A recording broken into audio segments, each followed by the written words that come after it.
Vous écoutez le débrief issu de l'émission spéciale Sony Alpha 9 III, la révolution du Global Shutter, diffusée le mardi 28 novembre 2023.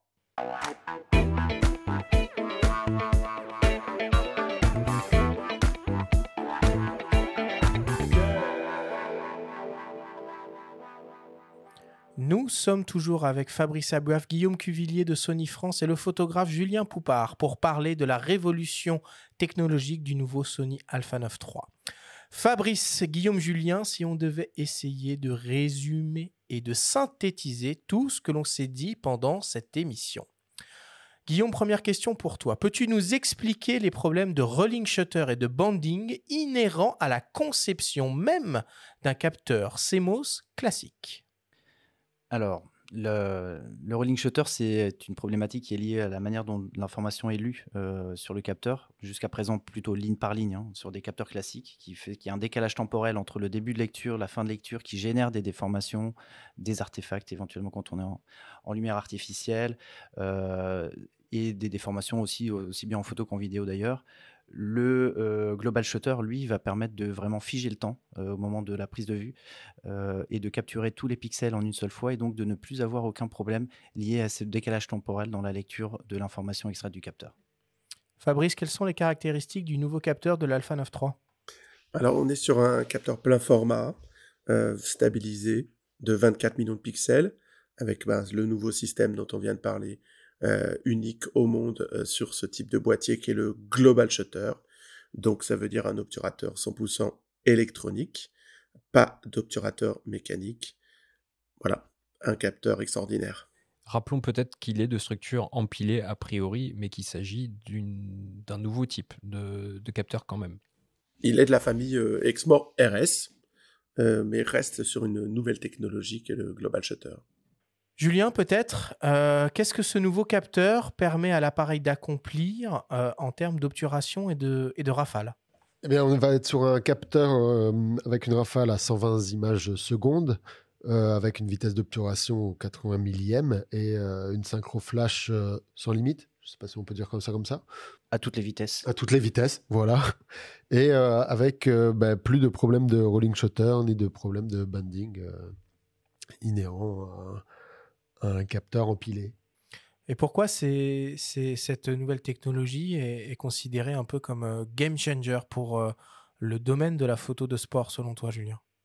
Parce qu'il va casser toutes les limites de vitesse, que ce soit de vitesse de rafale, de vitesse d'obturation. Je pense qu'il va permettre de voir ce qui est invisible, peut-être, ce qui est grâce à ces vitesses d'obturation et ces rafales ultra rapides. Oui, dans notre discussion, on a écouté le témoignage d'Alexandra Smigel, qui est ambassadrice Sony Europe et photographe de l'agence Reuters, qui parlait de plein de champs d'application, notamment sur des épreuves de tir à l'arc, des épreuves de tir au pistolet. On peut imaginer avec de telles cadences voir vraiment des décompositions de mouvements ultra rapides qui ouvrent de nouvelles possibilités. Ouais, tout à fait. C'est vraiment figer l'invisible, comme tout ce qui va être à haute vitesse. Voilà, tir à l'arc, le tir à l'arc, le biathlon,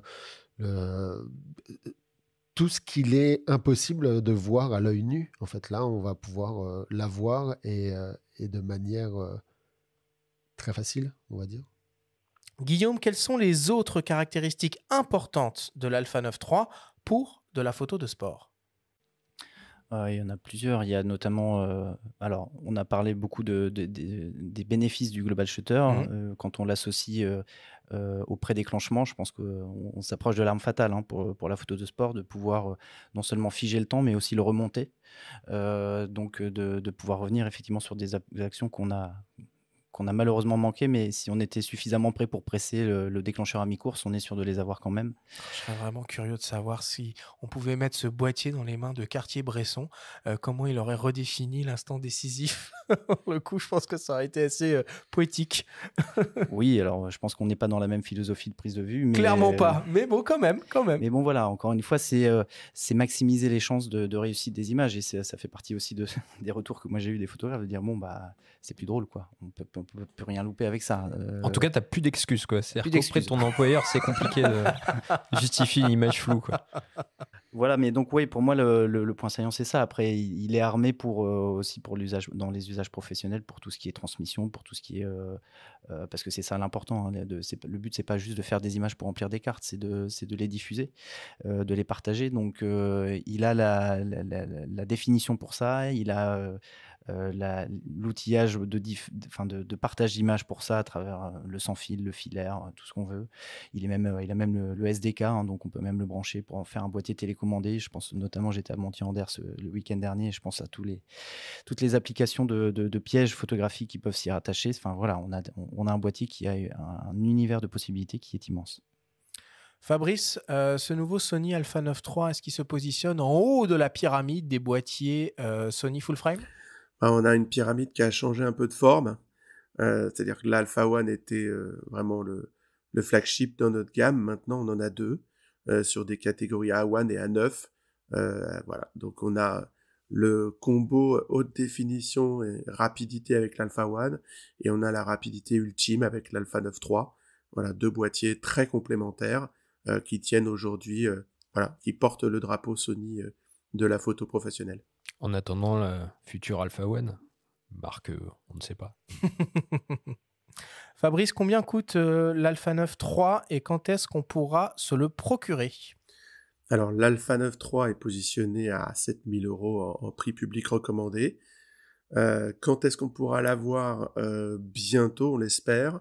On n'a pas encore de date extrêmement précise des premières livraisons, mais on imagine que courant février, peut-être début mars, on devrait pouvoir avoir les premières pièces livrées en magasin. Bon, puis après, dernière question, petite devinette pour toi et Guillaume.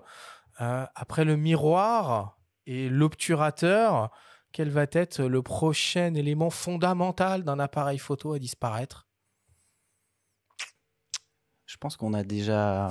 on a déjà tout enlevé, c'est bon. On est déjà bien sur l'os. On déclenchera de l'œil. On est déjà bien sur l'os, mais en fait, moi, je pense plutôt à ce qui va pouvoir éventuellement prendre le pas sur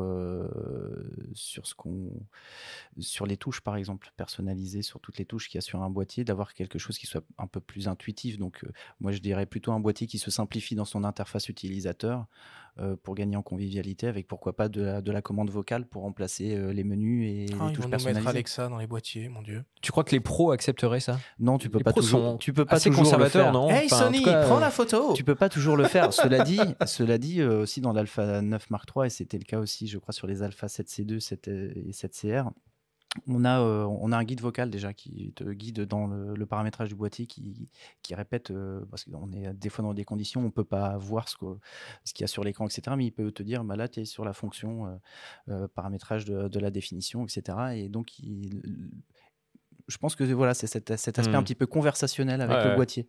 Interaction. Ouais. Et Fabrice, tu as eu le temps de réfléchir, du coup Non, c'est difficile, hein.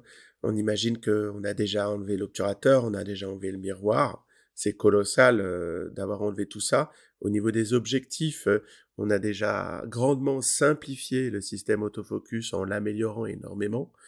Donc je pense que la connectivité est une chose qui va être développée. Je pense qu'on va moins enlever de choses et plus maintenant pouvoir rajouter des choses. Je fais un clin d'œil à nos amis de Phototrend, hein, puisque la question est inspirée du dernier guide d'achat qu'on a enregistré, et c'est eux qui ont posé la question, notamment Damien. Et Louis, qui était avec nous aussi du même média, évoquait peut-être de tout simplement enlever les cartes mémoire, les supports d'enregistrement. Est-ce que finalement les mémoires intégrées ou des disques durs intégrés seraient pas le futur aussi, quoi? Voilà, ou directement dans le cloud, instantanément, pourquoi pas? Alors déjà, l'application Sony, c'est ce qu'on propose déjà un petit peu, mais toujours par la passerelle de la carte mémoire quand même, par sécurité. Maintenant, quand on télécommande le boîtier, quand on le met quand on le pilote depuis l'ordinateur avec l'application Imaging Edge Remote, on peut choisir dans le boîtier de dire je n'enregistre rien sur les cartes, je mets tout déjà en transmission sur l'ordinateur. C'est risqué ça. Ouais. Mais voilà, on a déjà mis un pied. Je vais poser la question différemment à Julien. Qu'est-ce qui te sert à rien sur ton appareil photo? Sûrement plein de trucs dont je ne connais pas plus. Non, qu'est-ce qui me sert à rien aujourd'hui Je sens que l'écran il sert à rien. Je sens que l'écran il sert à rien. J'ai appris à l'utiliser. En fait. La vidéo Lucas, peut-être que ça te sert à rien. La vidéo, oui, ouais, la vidéo, ouais, me sert pas aujourd'hui. Ça, mais pareil, c'est pas un pareil, élément emblématique d'un appareil photo qui disparaît, la vidéo 8K. Ça. Mais non, oui, l'écart peut-être, en effet. Ouais, d'un hybride, la vidéo, c'est un petit peu. On est en train de relancer une autre émission. Ouais, non, il y a un truc qui pourrait disparaître qui serait sympa, ce serait la notice. Bah, c'est pas déjà le cas dans la plupart des boîtiers. Alors peut-être pas. Si, parce qu'on a une aide en ligne maintenant. Chargeur. Ouais. Mais c'est vrai, c'est vrai. Bah voilà, ça ferait des économies de papier déjà. Et puis, ça, c'est vrai. Mais d'ailleurs, il y a des on reviendra, il faudra rediscuter avec vous parce qu'il y a des choses à dire là-dessus sur l'engagement écologique de Sony aussi qui est en train de prendre des décisions. Exactement. J'ai entendu parler de ça au dernier SWPS. Déjà, les emballages, il n'y a plus de plastique. Voilà, ça, c'est quand même. C'est bien. Bon, allez, on conclut le débrief là-dessus. Merci à tous.